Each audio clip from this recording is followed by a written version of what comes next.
ಹಿಂದೂ ಕಾರ್ಯಕರ್ತ ಸುಹಾಸ್ ಶೆಟ್ಟಿ ಹತ್ಯೆ ಪ್ರತೀಕಾರಕ್ಕೆ ಹಿಂದೂ ಸಮಾಜ ಕಾದು ಕೂತಿದೆ ಅಂತ ಪುತ್ತೂರಿನಲ್ಲಿ ಬಜರಂಗದಳ ಮುಖಂಡ ಭರತ್ ಕುಂಡೇಲು ಬಹಿರಂಗ ವೇದಿಕೆಯಲ್ಲಿ ಪ್ರತೀಕಾರದ ಮಾತುಗಳನ್ನಾಡಿದರು. ಪುತ್ತೂರಿನಲ್ಲಿ ಸುಹಾಸ್ ಶೆಟ್ಟಿ ಶ್ರದ್ಧಾಂಜಲಿ ಸಭೆಯಲ್ಲಿ ಬಜರಂಗದಳದ ಮುಖಂಡ ಭರತ್ ಕುಂಡೇಲು ಪ್ರಚೋದನಾಕಾರಿ ಭಾಷಣ ಮಾಡಿದ್ದು, ಮುಸಲ್ಮಾನರ ವರ್ಗದಲ್ಲಿ ಸುಹಾಸ್ ಹತ್ಯೆಯನ್ನ ವಿಜೃಂಭಣೆ ಮಾಡ್ತಿದ್ದಾರೆ. ಹಿಂದೂ ಸಮಾಜ ಆ ಹತ್ಯೆಯಲ್ಲಿ ಮುಸಲ್ಮಾನರ ಬರ್ಬರತೆ ಕಂಡು ಒಂದಷ್ಟು ಹೆದರಿ ಹೋಯಿತು. ಆದರೆ ಹಿಂದೂ ಸಮಾಜಕ್ಕೆ ಗೊತ್ತಿರಬೇಕು, ಇಂತಹ ಹತ್ಯೆಗಳು ಇದೇ ಮೊದಲಲ್ಲ. ಅದೆಷ್ಟೋ ಮುಸಲ್ಮಾನರ ಹತ್ಯೆಗಳು ಇದೇ ರೀತಿ ನಡೆದಿದೆ. ದೇಹ ಮತ್ತು ತಲೆ ಬೇರೆ ಬೇರೆ ಆಗಿದೆ.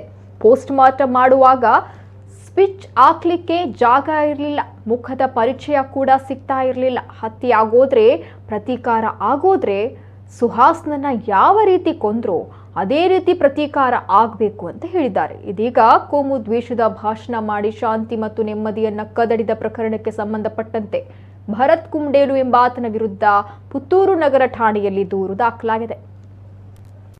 ಇವತ್ತು ಮುಸಲ್ಮಾನರ ದೇಶಗಳಲ್ಲಿ ಬಹಳ ಇದನ್ನು ವಿಜೃಂಭಣೆಯನ್ನು ಕಾಣ್ತಾರೆ. ಅಂದ್ರೆ ನಾವು ಹತ್ಯೆ ಮಾಡಿದ್ವಿ, ನಾವು ಆ ತರ ಮಾಡ್ತೇವೆ, ಈ ತರ ಮಾಡ್ತೇವೆ ಅಂತ.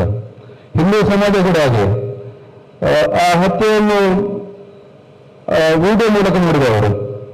ಅಂದ್ರೆ ಆ ವಿಡಿಯೋದಲ್ಲಿ ಮುಸಲ್ಮಾನರ ಬರ್ಬರತೆಯನ್ನು ನಮ್ಮ ತಾಯಿಯಂದಿರು ಹಿಂದೂ ಸಮಾಜ ಕಂಡು ಒಂದಷ್ಟು ಹೆದರಿ ಹೋಯಿತು. ಅಂದ್ರೆ ಈ ತರ ಕೂಡ ಹತ್ಯೆ ಮಾಡ್ತಾರೆ ಅಂತ. ಆದ್ರೆ ಹಿಂದೂ ಸಮಾಜಕ್ಕೆ ಗೊತ್ತಿರಬೇಕು, ಇಂಥ ಹತ್ಯೆಗಳು ಇದೇನು ಮೊದಲಲ್ಲ. ಅದೆಷ್ಟೋ ಮುಸಲ್ಮಾನರ ಹತ್ಯೆಗಳು ಕೂಡ ನಡೆದಿದೆ.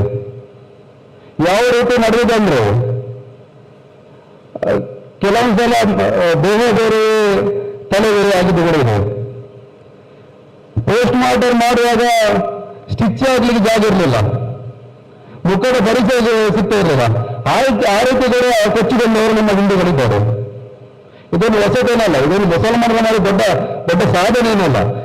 ಯಾರು ಕೂಡ ಇಲ್ಲಿ ಹತ್ಯೆ ಮಾಡಿದವರು, ಯಾರನ್ನು ಕೂಡ ವಿಷ ಕೊಟ್ಟುಕೊಂಡವರಿಲ್ಲ. ಎಲ್ಲ ಹತ್ಯೆಗಳು ಕೂಡ ಇದೇ ರೀತಿ ಆಗಿದೆ. ಅದಕ್ಕೋಸ್ಕರ ಹಿಂದೂ ಸಮಾಜ ಇದಕ್ಕೆ ಭಯ ಪಡಬೇಕಂತ ಇಲ್ಲ, ಭಯ ಪಡುವ ಅವಶ್ಯಕತೆ ಕೂಡ ಇಲ್ಲ. ಒಂದು ಮತ್ತೊಂದು, ಈ ಹತ್ಯೆಯನ್ನು ಯಾವಾಗಲೂ ಒಂದು ಕಾರ್ಯಕರ್ತನ, ಹಿಂದೂ ಕಾರ್ಯಕರ್ತನ ಹತ್ಯೆ ಆದ್ರೆ ಅದಕ್ಕೆ ಪ್ರತೀಕಾರವಾಗಿ ಇನ್ನೊಂದು ಯಾವುದಾದ್ರೂ ಒಂದು ಹತ್ಯೆ ಆಗ್ತದೆ. ಆದರೆ ಈ ಕೇಸಲ್ಲಿ ಆ ರೀತಿ ಆಗಲಿಲ್ಲ. ಅಂದ್ರೆ ಹಿಂದೂ ಸಮಾಜಕ್ಕೆ ಸಾಮರ್ಥ್ಯ ಇಲ್ಲದೆ ಕೂತ್ಕೊಂಡಲ್ಲ. ಹತ್ಯೆ ಆಗೋದಾದ್ರೆ, ಪ್ರತೀಕಾರ ಆಗೋದಾದ್ರೆ ಆ ಸುವಾಸನೆ ಯಾವ ರೀತಿ ಬಂದ್ರು ಅದೇ ರೀತಿ ಪ್ರತೀಕಾರ ಆಗಬೇಕು. ಅದೇ ರೀತಿಯ ಪ್ರತೀಕಾರಕ್ಕೆ ಹಿಂದೂ ಸಮಾಜ ಕಾದುಗುತ್ತಿದೆ.